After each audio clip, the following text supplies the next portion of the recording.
मित्रों नमस्कार प्रणाम। मैं आज बात करने वाला हूं आपसे लीवर कैंसर के बारे में। बहुत सीधा सा समझने वाली बात है कि भाई लीवर के अंदर जो कैंसर होता है वो लीवर कैंसर। सबसे पहली बात, ये लीवर कैंसर होता क्यों है? अब तक जितना रिसर्च हुआ है पूरी दुनिया में, उस रिसर्च से ये बात निकल के आई है कि 90% लोगों को जो लीवर में कैंसर हुआ है उसके लिए फैटी लीवर जिम्मेदार है, लीवर सोराइसिस जिम्मेदार है, लीवर स्वेलिंग जिम्मेदार है और लीवर डिसऑर्डर जिम्मेदार है। यानी कि चारों चीजों को अगर अपन समझने की कोशिश करें कि आपके लीवर में अगर कोई बीमारी है तो फिर आपको लीवर का कैंसर होने का जो खतरा है वो 90% बढ़ गया। बहुत सीधा सा गणित है कि आपका लीवर अगर लंबे समय तक डिसऑर्डर है, अब आप कहेंगे साहब इसको कैसे पता करेंगे हमारा लीवर डिसऑर्डर है? इसकी पहली जो पहचान है, आपको कंटिन्यू लगातार मतलब खाना पचने में परेशानी आ रही है, या आपके पेट में लगातार दर्द रह रहा है, या आपको जो लेटरिन है वो काली आ रही है, आपका जो स्टूल है वो ब्लैक कलर का आ रहा है, या आपकी आंखें बहुत लंबे समय तक पीली दिख रही है, या आपके जो नाखूनों का जो नाखून का जो रंग है वो लगातार पीलापन लिए हुए है, या आपको लीवर की जगह पेट के मतलब निचले हिस्से में लगातार दर्द और सोजिश बनी हुई है, आपको खट्टी डकारें आती है लगातार कई दिनों तक खट्टी डकारें आ रही है, आपके पैरों में स्वेलिंग है, सोजिश है, पैरों के अंदर पैर सूजे हुए हैं आपके, आपके चेहरे पे भी जब आप सुबह उठते हैं तो आपको स्वेलिंग सी महसूस होती है, आगे होके आपके खाने की इच्छा नहीं होती। आप ये जितने लक्षण हैं, ये लक्षण तो बाहरी रूप से आपको पता चलते हैं कि भाई मुझे ये मिस्टेक है, मुझे ये मिस्टेक है। परंतु अगर इसको पैथोलॉजिकली देखें, मतलब यानी कि जांचों के हिसाब से देखें, तो जिन लोगों की लीवर की जांच में एसजीओटी बढ़ा हुआ आ रहा है, एसजीपीटी बढ़ा आ रहा है, या उसमें लीवर सिरोसिस डिक्लेयर हो रहा है, या आपके बॉडी के अंदर जो जिनकी बेसिकली लीवर करता क्या है, पहले इसको समझे। लीवर आपके खून में जो पाचन संस्थान से जो मतलब जो रस और ये जो चीजें आ रही है, जो आपका खून है उसको उसके अंदर मतलब जो हानिकारक चीजें हैं उसको सेपरेट करना, और सेपरेट करके उसको धीरे धीरे धीरे धीरे मतलब बॉडी से स्टूल के माध्यम से बाहर निकालने का जो काम है वो लीवर करता है। आपको कंफ्यूजन नहीं होना चाहिए कि आप कहेंगे साहब ये खून को छानने का काम तो किडनी करती। हाँ बिल्कुल किडनियां करती है, परंतु वो उसका पेशाब बनाती है, मूत्र बनाती है, तो वो संस्थान बिल्कुल अलग है। और लीवर क्या कर रहा है कि आपके ब्लड के अंदर जो भी हानिकारक चीजें हैं उसको उसको सॉलिड रूप में, स्टूल के रूप में मतलब आपकी बॉडी से बाहर निकाल रहा है। अब जब ये काम ठीक से नहीं होता है तो फिर लीवर कैंसर होता है। बहुत सिंपल सी बात। एक दूसरा, अब लीवर खराब क्यों होता है? क्योंकि ये जो मैंने लीवर सिरोसिस बताया, लीवर स्वेलिंग वाला लीवर बताया, या फैटी लीवर बताया है, लीवर डिसऑर्डर लीवर है, या मतलब इस तरीके की जो समस्याएं हैं, अब इसमें होता क्या है? बहुत सिंपल तरीके से आप इसको समझ लें।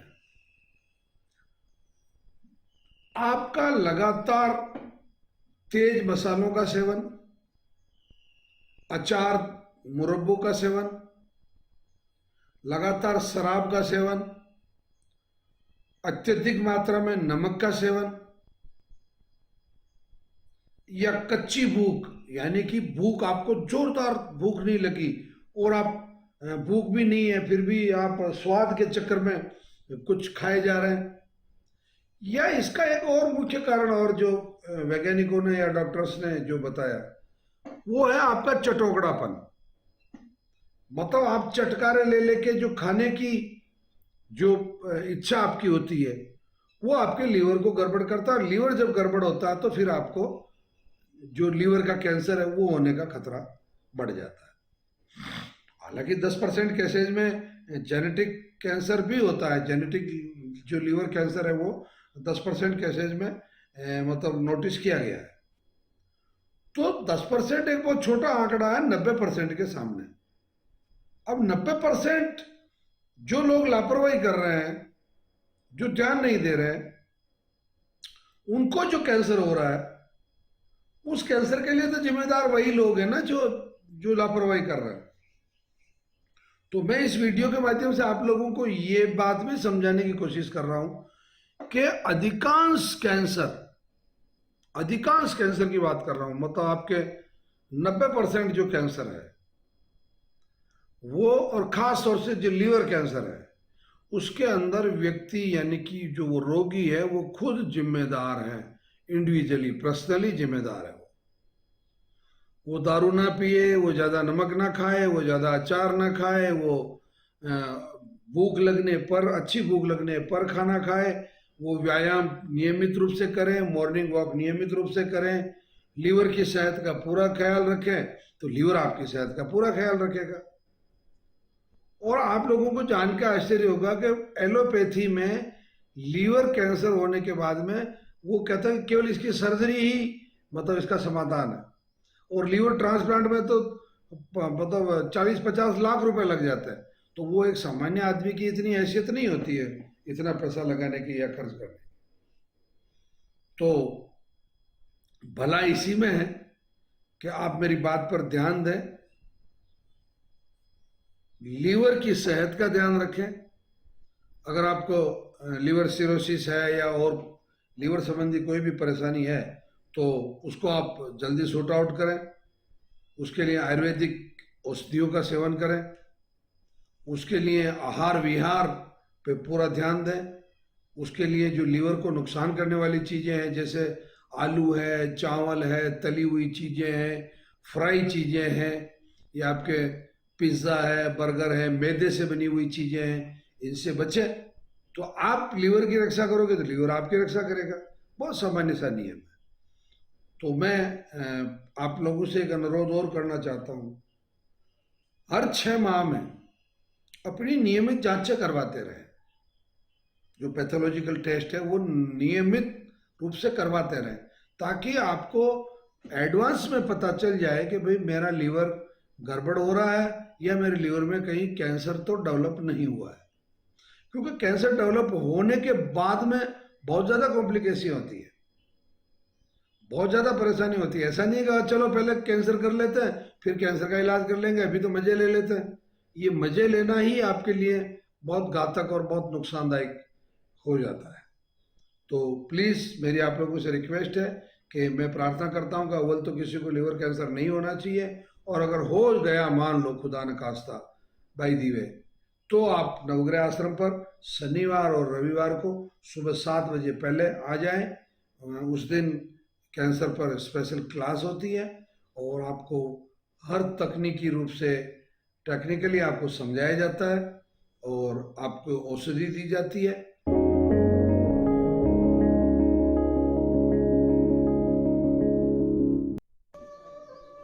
सबसे पहले अपने को यह समझना जरूरी है कि ये जो कैंसर है ना, ये होता क्यों है, क्या कारण है कि कैंसर मतलब होता है। आपको तो हो गया और मुझे नहीं हुआ, जबकि सच्चाई ये है कि हर व्यक्ति के शरीर में कैंसर होने के चांस है। और कैंसर होने का जो कारण है वो आपकी बॉडी के अंदर जो 10% नेगेटिव सेल्स हैं, जो नकारात्मक कोशिकाएं हैं, नकारात्मक का मतलब जो उल्टा सोचती है, जिनका डीएनए चेंज है, मतलब वो सही दिशा में नहीं बढ़ना चाहती, वो उल्टी दिशा में। और सही शब्दों में समझो तो वो 10% रावण है, 10% कंस है, 10% टेररिस्ट है, आतंकवादी, 10%। और 90% अच्छी कोशिकाएं आपके शरीर में, 90%। बीड़ी सिगरेट पी रहे हैं, तंबाकू पी रहे हैं, सुल्फा गांजा लगा रहे हैं, कहां बनेगी कॉलोनी? फेफड़े में। केवल 7.5% लोगों को जो कैंसर होता है वो होता है जेनेटिकली, 7.5% ओनली। ये 7.5 भी नहीं है, 7.25 है। 7.35% है केवल पूरे वर्ल्ड में जो जेनेटिक तरीके से होता है, यानी कि माता पिता, दादा दादी और नाना नानी को अगर कैंसर रहा हो तो वो जो सेल्स है वो डीएनए में आपको ट्रांसफर होती है। आप पैदा कैसे हुए? मैं पैदा कैसे हुआ? मेरे पिताजी का एक शुक्राणु की कोशिका और मेरी माताश्री का एक अंडाशय की कोशिका, दोनों मिलकर उनका निषेचन हुआ, मतलब दोनों का फर्टिलाइजेशन हुआ, और उससे मैं धीरे धीरे धीरे धीरे मतलब भ्रूण बना, भ्रूण से धीरे धीरे बच्चा बना, 9 महीने बाद संसार में आया। और आज मेरी बॉडी की जितनी सेल्स है वो सेल्स उन दोनों सेल्स को रिप्रेजेंट करती है। तो उसमें अगर कैंसर था तो केवल 7.5% लोगों में ये ट्रांसफर होता है। इसलिए इस गलतफहमी में नहीं रहना कि भाई मैं जो हूं, मतलब मेरे को जो कैंसर हुआ वो तो जेनेटिक ही है, जेनेटिक नहीं है। 7.5% ही जेनेटिक है, बाकी तो अपने किए कर्म है, इसलिए होता है। तो कर्म क्या, बहुत शॉर्ट में समझा देता हूं। कैंसर के जो कर्म है बहुत शॉर्ट में समझा रहा हूं, मगर बिल्कुल ये प्रतिज्ञा करके सुन लेनी इस बात को और नियम का पालन करके चले जाना। इन कारणों से आज के बाद में अपने को दूर हो जाना। वहाँ जांच के लिए लगभग 2 मंथ लगा।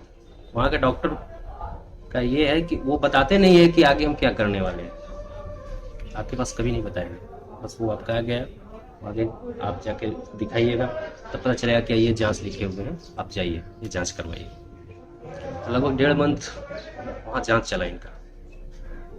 इनिशियल में वो बोले कि कीमो हम नहीं चढ़ाएंगे, डायरेक्ट ऑपरेट करेंगे। आयुर्वेद वगैरह के बारे में तो हमको पता ही नहीं था कि इसमें इलाज ये चीज़ का होता है। फिर हम उसका सारा प्रोसेस करने लगे। जब वो सारा जांच हो गया, इसके बाद वो कीमो के लिए बोले। हम बोले सर आप पहले बोले कीमो नहीं चढ़ेगा, फिर बोले कीमो चढ़ेगा, ये बात हमको हजम नहीं है। बोले नहीं, हम लोग ऐसा करते हैं, हम लोग ऐसा करते हैं, पहले कीमो चढ़ाते हैं, इसके बाद ऑपरेट करते हैं, इसके बाद भी कीमो चढ़ाते हैं। तो मैंने वो 3rd फेज के लिए कीमो ली। 1 फेज वहां चढ़ा, इसके बाद वो ट्रांसफर किए होमी बाबा वाराणसी, वहां 3 फेज कंप्लीट हुआ। इसके बाद मेरे पापा का वो हालत हुआ, नेट सही से खाना पीना, मतलब उठकर वो चल नहीं सकते थे। एक तो वो पुलिस विभाग में एसआई के पद पर, एक पैर उनका, इस वजह से और भी प्रॉब्लम क्रिएट हुआ। कहीं भी ले जाना है, उठा कर ले जाना है, ले आना है, नहीं चलना कुछ नहीं। जब 3 फेज कंप्लीट हुआ, वो बोले कि जो कैंसर का सेल्स है सिकुड़ कर छोटा हो गया है, अब इनको हम ऑपरेट कर सकते हैं। 6 डॉक्टर का टीम बैठा, उनसे हमसे सवाल किया गया, हम जवाब। अंत में मैंने सवाल किया कि क्या आप जो ऑपरेट करते हैं ये कितने % चांस रहते हैं कि बच जाते हैं? आप यूरिन ब्लैडर को निकालिएगा, क्या % चांस है कि पेशेंट बच जाए? कि आपके पास ऐसा क्या % है कि बच जाता है? थोड़ा उनके पास निगेटिव थ्रू है, ठीक है। फिर बोले कि बच ही जाता है, नहीं बच ही जाता है कि बच जाता है, वो तो होगा ना। जैसे 100 को पेशेंट है, अब 100 में कितने पेशेंट को बचा लेते हैं? कुछ तो रेशियो वैसे ही है। मैंने सिर्फ एक ही सवाल किया, वो बोले कि भगवान का दिया हुआ है, उसको निकाल कर हम लोग स्टोमा वो लगाते हैं, वो निकाल कर, यस ठीक है। तो वो आप पर डिपेंड करता है कि आप कितना उसको फॉलो करते हैं। देखिए बनवास आप डाल रहे हैं हमको, ठीक है। अभी हम क्या कर रहे हैं, अब इनके साथ हमेशा 2 आदमी रहेगा तो बनवासी हो गया ना। कब तक रहेगा? जब तक ये जिएंगे तब तक आपको साथ में रखना। इनका ये इलाज नहीं होगा। अगर आप शुगर का किसी का इलाज कर रहे हैं, अब उसको जीवन भर दवा खिला रहे हैं तो वो इलाज थोड़ी है, उसको आप रोके हुए हो, इलाज नहीं कर रहे हैं। इलाज का मतलब है कि धीरे धीरे उसको खत्म कर देना, फिर दवा का हमको जरूरत नहीं पड़ती। फिर आपको नवग्रह आश्रम के बारे में कैसे पता चला? फिर वहां से हमने आ गए घर, मैं नहीं कराऊंगा क्योंकि उनके पास जवाब नहीं था। आ गया। उसके बाद मेरे बगल में एक और लड़का है, यहाँ पर आया था, 20 साल का है, वो ब्लड कैंसर था उसका। TMH में ही उसको भी जवाब मिला था कि घर ले जाइए, उसको सेवा कीजिए, 10-15 दिन तक वो रहेगा। किसी ने उसको भी कहा, वो यहाँ आया, मरता क्या न करता, वो आया, इलाज करवाया, 10 दिन तक वो होपलेस रहा। जो वहाँ बोला था कि 10 दिन तक ही जिएगा, होपलेस रहा। इसके बाद 10 दिन के बाद जैसे ही 1 मंथ क्रॉस किया, उसको लगा कि मैं जी जाऊँ। आज उसका 4 साल या 5 साल हो गया। उसी के फादर ने हमको यहाँ आने के लिए बोला, मैं आया, बेफिक्र होके आया, अकेला आया, सारा चीज यहाँ बताया और सारा चीज दवा लेकर मैं वापस गया। 1 मंथ, विदिन 1 मंथ में मेरे पापा चलना शुरू कर दिए, अपना ड्यूटी भी करना शुरू कर दिया। आपने जब दवाई लेनी शुरू की तो पहले महीने में कोई तकलीफ आई अंकल को दवाई लेते कोई समय? दवाई, कोई तकलीफ नहीं। कई लोग बताते हैं कि उन्हें उल्टी, नहीं, मेरे कॉन्स्टिपेशन। पापा को कभी नहीं हुआ, जैसे नॉर्मल थे जैसे, और बिल्कुल अच्छा ही होने थे। जैसे ऐसे आया कि नहीं उल्टी होगा तो थोड़ा कम करना है दवा, आया ही नहीं, तो जैसे बढ़ानी थी वैसे मैंने बढ़ाते गया। और प्रॉपर जो यहाँ का परहेज का जो भी है उससे ज्यादा फॉलो किए मैं। हालांकि वो थोड़ा खाने पीने में चटकोर है, थोड़ा हमसे डरते हैं, तो उनके साथ हम हमेशा खड़ा रहा, हमेशा उनको समझाया कि नहीं करना है इसे। ये पापा मात्र 15 दिन आप परहेज कीजिए, इसके बाद वो आपका शरीर खुद वही चीज मांगेगा जो आप सही खा रहे हैं। आदत से हो जाती है। हो गया वो। गौमूत्र 1 मंथ तक उनको नहीं बताया कि आपको हम गौमूत्र देते हैं। कहते कि बाबू वो एक दवा होता है वो हमको नहीं दे रहा है। एक दिन वो देख लिए, उस दिन से उनको दिमाग में तो गौमूत्र देते हैं। फिर उनको समझाया कि हाँ हम आपको गौमूत्र देते हैं। आप क्या बताकर गोमूत्र दे रहे थे? वो नवाग्रह आश्रम का ये दवा है। जैसे मैंने डायरेक्ट नहीं ले सकता था तो फिर मैंने कीड़े वाला जो पाउडर है ना, अरे जो अपना रेड सदन उसको वाल करते हैं ना, तो बोलने के बाद मैं उसमें गौमूत्र डाल के फिर पीछे। इसके बाद मैंने उनको बताया कि अब छुपाने लायक नहीं है, बताया, और हम कि आपको पीना है, अगर नहीं, आज तक उनको पता भी नहीं है कि हमको कैंसर है, मैंने बताया नहीं, इसलिए नहीं बताया, वो मेंटली डिस्टर्ब हो जाता। सही, मैंने बताया ही नहीं, क्या जरूरत है बताने? जब अच्छा हो जाता है तो बताने की जरूरत। आज तक नहीं बताया, अच्छा हो गया लेकिन नहीं बताया कि आपको कैंसर। बस उनको इतना ही पता है कि हमको ट्यूमर था, ट्यूमर था। आगे स्टेज में आपका कैंसर होता, लेकिन अभी नहीं है। उसको रोकने के लिए मैंने ये दवा दिया, कोई दिक्कत नहीं। कुछ अदर टेंशन आप ले सकते हैं, लेकिन ये टेंशन नहीं देना है कि आपको कैंसर है, बहुत दिक्कत है। वहीं पर फिर मरना शुरू हो जाता है। और सबसे पहले अगर कैंसर को हराना है तो इम्यूनिटी सिस्टम को मजबूत रखें, थोड़ा आत्मविश्वास होना बहुत जरूरी है। ठीक है, मैं पर डे पापा को 1 नारियल पानी जरूर दूंगा, पर डे। ठीक है, सुबह में अंजीर ड्राई फ्रूट सुबह में उनको मिलना ही मिलना। जितना मूंग चाहिए फुना हुआ, जो यहाँ डिस्क्राइब करते हैं कि ये चीज देना है, मूंग पर डे उनको मूंग चाहिए। आज भी देते हैं और आगे भी देते रहेंगे। तो जूस जो प्रॉपर बना हुआ है जीवन में कभी बंद होने वाला नहीं, तो मैं दूंगा। इसमें तो खर्चा है नहीं, अपना घर का चीज है, जूस बना कर दे देना। और गौमूत्र भी मैं बंद करने वाला नहीं। तो नमस्कार, प्रणाम। अपना इलाज खुद करें श्रृंखला में मैं आज आपको बेर के बारे में बताने वाला हूँ। बेर जिसे कि राजस्थानी में बोर भी कहा जाता है, राजस्थान प्रांत में, बाकी संपूर्ण भारत में इसको बेर के नाम से पुकारा जाता है। और इसे गरीब का सेव भी कहा जाता है। ये मतलब पुअर पर्सन जो है, जो गरीब लोग हैं, जो गरीबी की रेखा से नीचे जीवन यापन करते हैं, उन लोगों के लिए ये एप्पल का काम करता है, यानी कि उनके लिए ये एप्पल जैसा महत्वपूर्ण है। बात करते हैं इसके औषधीय उपयोग की, तो इसके जो फल हैं वो भी काम में आते हैं, इसकी पत्तियां जो है वो भी काम में आती है, और इसके तने का जो छिलका है वो भी औषधीय उपयोग में मतलब लिया जाता है। तो सबसे पहले बीमारी वाइज अगर अपन बात करें तो बेर का जो सर्वाधिक उपयोग है वो प्रतिरक्षा प्रणाली के लिए है, यानी कि बेर का जो सेवन है, क्योंकि इसके अंदर कहीं ऐसे बहुत ही अति दुर्लभ औषधीय तत्व मौजूद है जो सामान्यतया नहीं मिलते हैं। जैसे इसमें विटामिन सी बहुत प्रचुर मात्रा में पाया जाता है, विटामिन के पाया जाता है, इसके अंदर कैल्शियम पाया जाता है, मैग्नीशियम पाया जाता है, खासतौर से इसमें फास्फोरस और सल्फर बहुत अच्छी फॉर्म में मतलब पाया जाता है, जो कि आपको फायदा करता है। उस फॉर्म में इसमें सल्फर और फास्फोरस और पोटास की मात्रा होती है। ये बहुत उपयोगी मतलब औषधीय तत्वों से और पोषक तत्वों से मतलब परिपूर्ण फल है। तो मैं बात कर रहा था प्रतिरक्षा प्रणाली को, ये बहुत मतलब biotechnology information, national centre for biotechnology information एक संस्था है भारत सरकार की, वो उसका अध्ययन ये कहता है कि इसमें अगर इसको इम्यूनोथेरेपी के लिए अगर एकमात्र फल का नाम लिया जाए तो आपका इम्यून सिस्टम बढ़ाने के लिए बहुत लाभप्रद है, यानी कि कैंसर रोगियों के लिए भी ये अत्यंत लाभप्रद है।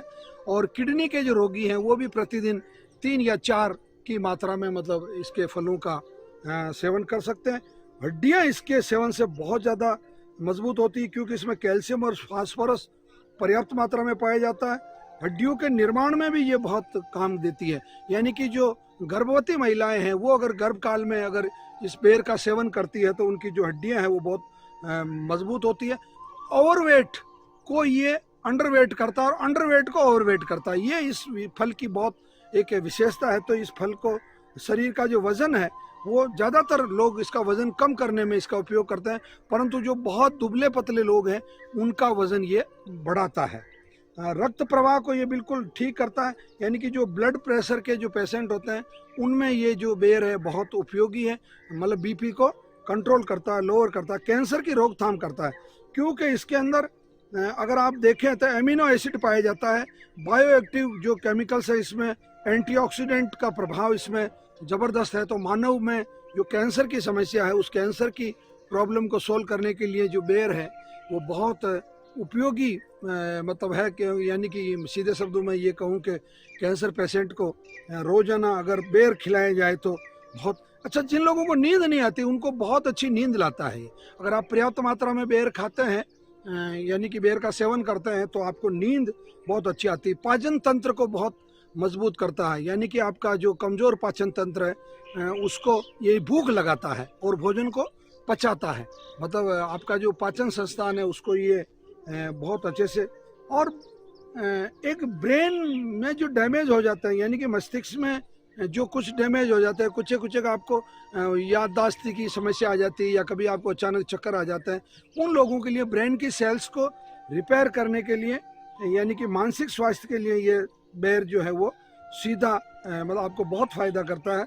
गैस जिन लोगों को बनती है उनको बेर पर्याप्त मात्रा में खाना चाहिए, उनकी गैस की जो समस्या है उसका इससे समाधान होता है। मित्रों, बेर बहुत उपयोगी फल है।